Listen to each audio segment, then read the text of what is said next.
This is Andi Purewal for Boxing Social, and as always, I'm delighted to be joined by promoter Frank Warren. Frank, how you doing? I'm doing fine. How are you doing? I'm all good, thanks. Good to hear that you're doing well. Obviously, we're down here today for Tyson Fury's press conference just before he jets off to Vegas ahead of his fight with Tom Schwarz. Has it surprised you in any way just how quickly Tyson's found himself back in and amongst the elite fighters in the division? Well, it has. I mean, I didn't expect him to fight for the world title after his 2 comeback fights. I thought he'd have at least 4, but he did that. He's in fantastic condition. He's maintained his fitness levels. He's got great enthusiasm for the sport. He's in love with the sport, and now he's onto his next chapter, which is conquering the United States. So, I'm pleased where he's at, and more important, I'm pleased for him that he's feeling so good about himself. He was mentioned in a press conference, the likes of Muhammad Ali and George Foreman have worked with Bob Arum before over in America. Could Tyson's profile reach those limits if he continued to be promoted in the manner that he has? Well, look, he's become probably one of the most recognised sportsmen in the UK, bar none. I mean, after his comeback fights, and he's become well loved by the fans as well. Where he's come back from the terrible depths of depression and suicidal thoughts, he's had to come back and get himself into where he's at. The fans have taken to him big time, and they're behind him. Next thing is now to go to the States and conquer the States, and I'm quite sure he can do the same thing. He's got a massive personality. He's the most entertaining of all the heavyweights when you speak to him and for your interviews. But more importantly, he can fight, and for me, he's the most accomplished of boxers in the heavyweight division.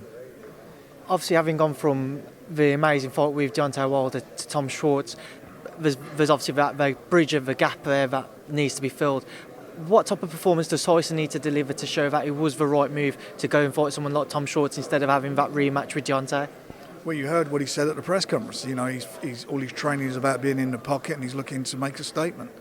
And Tyson always delivers on what he says he's going to do, and he said he's going to make a statement. He will do. He's a phenomenal boxer. He's got these massive, great reflexes. He can punch, he can box. And more importantly, whatever he says he's going to do, he manages to do it. What would have been your preference at the time, the Wilder rematch or the Tom Schwarz? I think we'd all like to have seen the Wilder rematch, but that will happen in the future now. As long as they all keep winning, that will happen, and I think that will happen early next year. And I just wanted to get your thoughts on what Mauricio Sullivan came out and said that he wants to try and mandate Dillian Whyte versus Tyson Fury for a final eliminator for the world title that Deontay Wilder holds. Your thoughts on that? Well, he's mandated it, but I've not had a chance to discuss it properly yet with Tyson, so we will do, and obviously give our views on it after we've had our chat. Would you like to make that fight?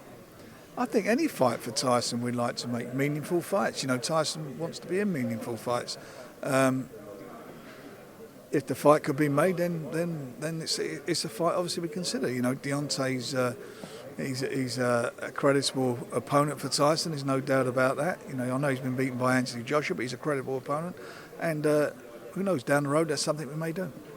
And what are your thoughts on Dillian himself?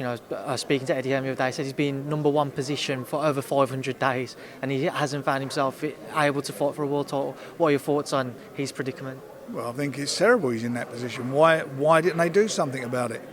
500 days, that's nearly 2 years, so why hasn't anybody pushed for him? You've got to ask that question. Well, Frank, I appreciate your time. I know you're a busy man, so I'll see you in Stevenage. Thanks for being to Boxing Social. So, mate. Cheers. Bye.